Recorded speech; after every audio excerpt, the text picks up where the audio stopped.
Hello, જય માતાજી ને જય શ્રી કૃષ્ણ. પધારો પધારો મારા વ્લોગમાં, એટલે કે મારા વિડીયોમાં. હું સુરેખા પરમાર સ્વાગત કરું છું તમારા બધાનું મારા વિડીયો એટલે કે મારા વ્લોગમાં. કેમ છો બધા? ગુડ મોર્નિંગ, સુપ્રભાત બધાને.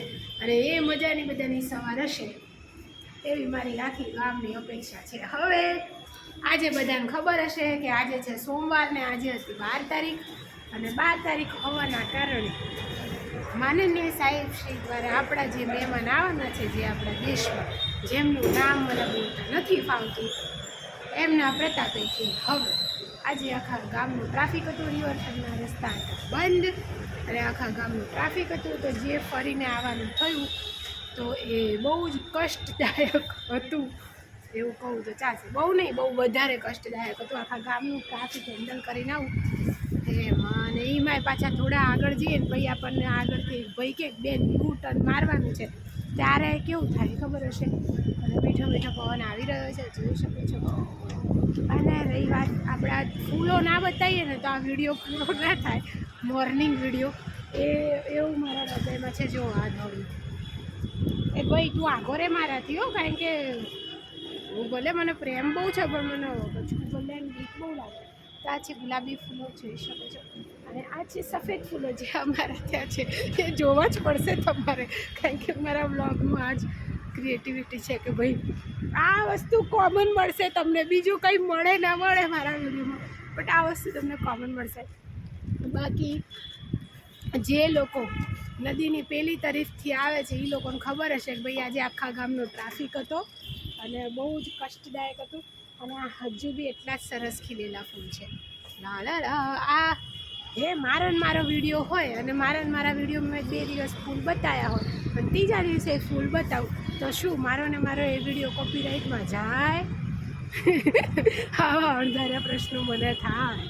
તો બસ પ્રભુની દયા છે અને દયામાં મજા છે. ને આપણે મને ખબર હતી કે ભાઈ આમ નોર્મલી બી એ રસ્તો ચાલુ હોય છે તોય ટ્રાફિકના કારણે મારે બહુ લાંબા સમયથી, મતલબ ગણો ને 1 મહિનાથી તો કન્ટિન્યુ મોડું થાય છે. તો મને આજે વિશ્વાસ હતો કે આજે બી મોડું થશે. એટલે હું ડાયડમરી થઈને આરામથી વહેલા ઉઠી ગઈ હતી, વહેલા નાહી ધોઈ લીધું અને વહેલા જ નીકળી ગઈ, જેથી હું સમયસર ઓફિસ પહોંચી શકું. બાકી આપણે અહીંયા એક કરકુલ્યું રમી રહ્યું છે, હું તમને બતાવી શકું છું. હે કકુ, હે કકુ, જો આ સફેદ કલરનું એના પપ્પા કદાચ પેલા હોઈ શકે, બરાબર? ગેરંટી નહીં આપી એમ કે જો તમે આ મોજે દરિયા ના કમાવાનું ના કંઈ ટેન્શન, કંઈ નહીં, કંઈ મોજે દરિયા નહીં હોતા બાપા. લોકો મારે બી કેટલું ખબર આવે બહુ મારતા હોય છે. અને હું તમને હજુ એક બીજી વસ્તુ બતાવું કે અમારે અહીંયા ઓફિસ છે ત્યાં વાંદરા પહેલાં પાછળ બેઠેલા દેખે એ ભાઈ એક્ટિવાવાળા ના બધા પહેલાં મેં સીડીએ બેઠા ને વાંદરા, એમની વાત કરું. અરે તમે ડખો કરાવી દેશો નહીં તો.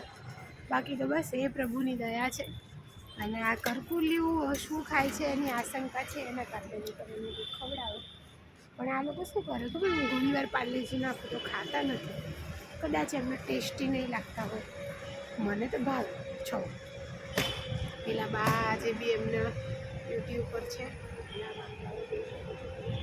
લોકો બેઠા છે, અહીંયા વાંદરા આવે છે અવારનવાર. અમે ઘણી વાર દેતા પાર્લેજી, પછી એ લોકો અમને તો દોડાયા થઈ દિવસ. હું તો લિફ્ટમાં ઘૂસી ગઈ હતી તો વાંદરાઓને છેડતી કરવાની. પછી મતલબ અમારે આજુબાજુ અહીંયા નાનું જૂ જેવું છે. કેમ કે જો તમે જોઈએ અમારે ડોગ મળે, પછી ડોગ ક્યાં મળે એટલે ફરે. અહીંયા અમારા કૂતરાઓ ફરે, એ વાંદરા જોવા મળી જાય. પછી ત્યાં અમારા કબૂતરા ચણ ખાતા હોય તો અહીંયા એક આમ લાગે કે ભાઈ છે, માહોલ છે એમ. નોર્મલી વાંદરાઓ તો હવે સિટીમાં સામાન્ય વસ્તુ છે તો મળે છે, એટલે એ એકદમ સામાન્ય વસ્તુ છે. પણ હવે આજે કોણ ત્યાં ટ્રાફિકમાં હેરાન થઈને આવ્યું છે એ કહી શકે છે. એટલે હેરાન થઈને બધા આવ્યા જ હશે, નોર્મલ વસ્તુ. અડધા તો જો ઓફિસે પહોંચ્યા નહીં હોય, કેમ કે જેમને પહેલાં સર્કલથી યુ ટર્ન મારવો પડે તો એ લોકો ફસાઈ ગયા હશે. કારણ કે એમાં થયું શું, એક તો એટલા આગળના ટ્રાફિકવાળા રસ્તાથી આગળ જવું અને માંડ આપણો નંબર આવો કે આપણને એવું થાય કે હવે આ રોડથી સામેના રોડે જવાનું થશે અને પછી આપણને એવું કે યુ ટર્ન મારી દો, એટલે કેટલું તકલીફદાયક છે. એ તો જેને 1 મિનિટનો ટાઈમ લખાતો હોય ને એમને જ ખબર પડે કે ઓફિસ નોર્મલી મોડા વહેલા પહોંચી જઈએ તો શું થાય. અમારા ચાયવાળા કાકાએ સાયકલ લઈને જઈ ગયા છે કંઈક લેવા. શું લેવા જાઓ છો? મહાદેવે? હર હર મહાદેવ કહી દેજો મારવા. હર હર મહાદેવ.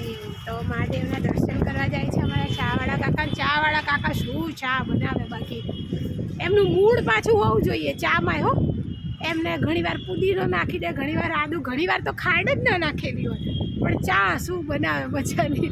જ્યારે મૂડ સારું હોય ત્યારે હા આમ ઝક્કાસ ચા બનાવે, એનો ઝક્કાસ. બસ આ છે જિંદગી ને જિંદગી ચાલી રહી છે. અને યાર આજે મને હજુય ફરિયાદ છે કે ભાઈ યુ ટર્ન કેમ મરવડાયું. યુ ટર્ન મરવડાવતું તો એમને આગળ બોર્ડ ના મારી દેવું પડે કે ભાઈ આગળ કોઈ જતા જ નહીં. એક તો માંડ આગળ એક તો ધમાધૂમું કરીને ગયા. અને તો એ તો સારું કર્યું હું વહેલી ઉઠી ગઈ હતી અને સમયસર હું મતલબ સમયસર આવી ગઈ. નહીં તો આજે મારે ભાઈ હાફ ડે લાગી જતો ને, કારણ કે 1 મિનિટ મોડું થાય તો અમારે તો હાફ ડે લાગી જાય. હવે આને જુઓ, એની જોડે જુઓ, એ કેવું રમે છે. એ ભાઈ છે ને રમે છે અંદર, એમને કંઈક પકડી છે શોર્ટ ગોતી જશે, પણ એમને અંદાજો નહીં કે મસ્તીમાં કાંટાઓ રાખશે. એ કરકુલી રમી રહ્યું છે. હવે તો ક્યાં કરકુલિયા જોવા મળે છે ને, કારણ કે સરકારશ્રીના આદેશ મુજબ હવે બધા કૂતરાઓને ઓપરેશન કરી દેવામાં આવે છે, જેના કારણે હવે તો કરકુલિયા જોવા મળતા નથી. અમારે છેલ્લા ગયા વર્ષે ત્યારે અચ્છા આ મજા લઈ ગઈ છે. અને શું મજા આવે છે ખબર છે? એ જે ઝાડવાઓની વચ્ચે નીકળે છે ને, જે ઝાડવાઓ એને વાલ કરે, એમ જેમ આપણે કૂતરાઓને વાલ કરતા હોય એમ એને વાલ કરે, એને ગમે છે. મને સાચું મને એવું થાય કે જે મને આજુબાજુથી જોતા હોય એમના રિએક્શન લઈ લઈએ, પણ ના લેવાય, કારણ કે કોને ખબર. જો અહીંયા અમારા ત્યાં વાંદરાઓ આજે વધારે જ આવે છે. નોર્મલી તો આટલા નહીં હતા, બેટા આજે વધારે આવ્યા. બીજું કે આજે મેં નાસ્તો બરાબર નહીં કર્યો, તો હું વિચારું છું હમણાં કંઈક મંગાવું અથવા તો કંઈક જઈને ગરમા ગરમ નાસ્તો કરી લઉં, કારણ કે પેટમાં ભૂખ તો પેટમાં જ લાગે ને, ભૂખ તો લાગી છે. અને નોર્મલી મારી આદત છે સવારમાં થોડું મસ્ત પેટ ભરીને પેટમાં મતલબ જતું રહે, એટલે આખો દિવસ અને બપોર સુધી 2-2:30 વાગ્યા સુધી કંઈ ખાઈએ નહીં તો ચાલે. એટલે હવે કંઈક આયોજન કરવાનું થાય છે. ઇડલી ખાઉં કે ઢોસો ખાઉં એ હમણાં નક્કી કરીશ કે મારે શું ખાવું છે, પણ કંઈક તો ખાવું છે. ગરમા ગરમ કંઈક શીરો, ગરમા ગરમ શીરો. આ સ્ટેન્ડ લઈને ચાલવામાં કેટલી તકલીફ થાય છે ખબર.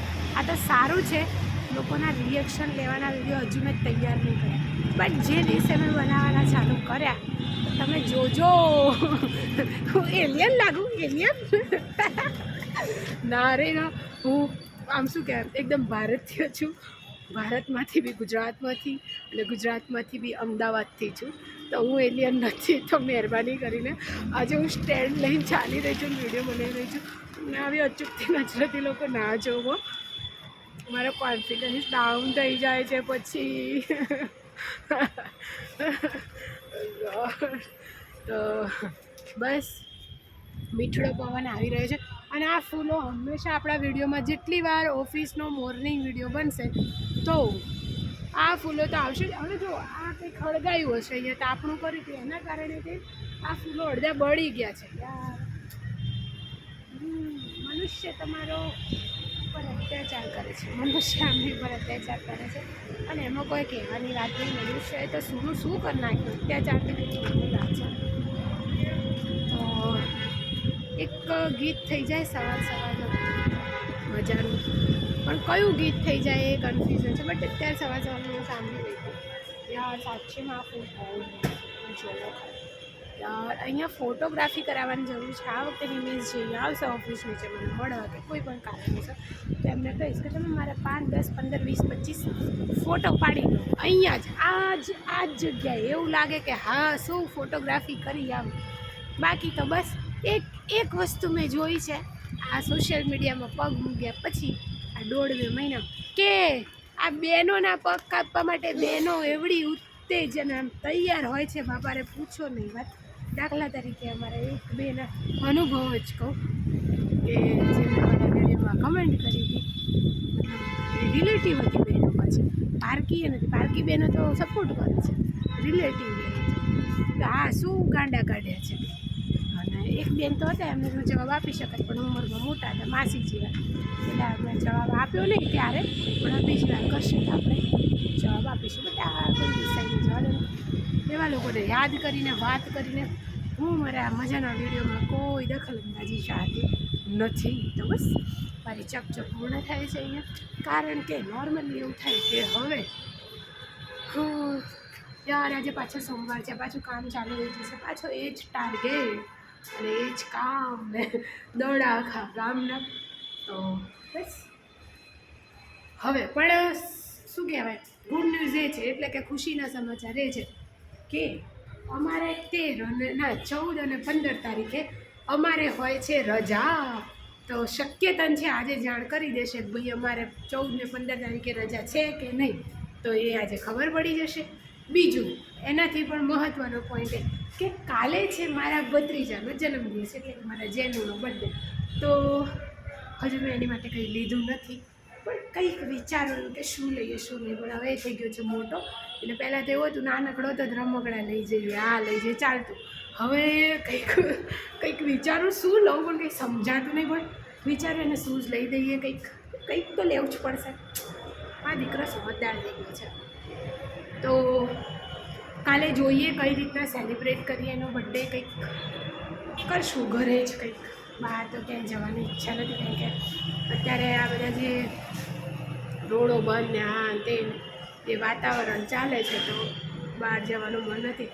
ફ્લાવર શોની રહી વાત, તો બાપરે સવારથી જેટલું ટ્રાફિક હોય છે કે પર્સનલી મને મન નથી. હવે ભીડભાડ જગ્યાએ જવું પણ પછી બાળકો હેરાન થાય એવું નથી જોઈતું. મારા મમ્મી બી એજેડ છે, તો હું નહીં ચાહતી કે એ પણ હેરાન થાય. જોઈએ કાલે શું પ્લાનિંગ કરીએ, બાકી કંઈક તો કરીશું. હો હો હો હો હો હા હા હા હા હા હા. તો મારો જેબીન જન્મ્યો તો 2013માં, 13/1/2013ના દિવસે. એ દિવસ કંઈક અલગ છે. તો અમારા ઘરમાં સદસ્ય આવ્યું હતું નાનકડું, અમે છેલ્લે હું હતી નાનકડી, પછી એ આવ્યા ભાઈ અમારા ઘરના નવા સદસ્ય નાનકડા, હવે એ થઈ ગયા છે મોટકડા. તો બસ હવે થેન્ક ગોડ કે હું અહીંયા આવી ચપચપ કરું છું, કે મારા દિમાગમાં આવી ગયું સ્પાર્ક થયું કે ભાઈ મારા ભત્રીજાનો બર્થડે છે ને કંઈક કરવાની જરૂરિયાત છે, તો કંઈક કરીશું. બાકી ચાલો મળીએ આપણે બહુ જલ્દી એટલે એટલા જલ્દી કે જલ્દી ને બહુ જ જલ્દી એટલે કે સાંજે. હવે કાલે તો હતો રવિવાર, કાલે જગ્યાએ જવાનું હતું, ગયા તો ખરી. પછી એવું થયું કે ફેમિલીની થોડા રીકજીક હોવાના કારણે કાલે પછી આખો દિવસ ક્યાં જતો તો ખબર ના પડી. સાંજે અમે ગયા હતા મારા કપડાં ચેન્જ કરવા, જે લીધા હતા રો ગાર્ડનથી, અને મેં લીધા છે નવા ચશ્મા લીધા છે. એનો ફોટો પાડીને રાતે જ મેં મૂકી દીધો પહેરીને, ફેસબુકમાં જપ ના થાય. તો બસ એવી છે જિંદગી, મજાની છે જિંદગી. 3 માળ ચડવાનો નિયમ છે આપણો સવારમાં, ક્યારેક ચડી લઈએ. અને હું 3 માળ ચડતા હાફી જાઉં છું ભાઈઓ, બોલો કોને કહેવાનું મારા બાપા. તો આજે દવાઓની આડઅસર, તો હું તો એવું જ કહીશ, થાય ત્યાર સુધી શરીર સાચું, સારો ખોરાક. એકવાર કોઈ એક ગોળીની આદત પડી ગઈ તમારા શરીરને, પછી એ છૂટશે નહીં.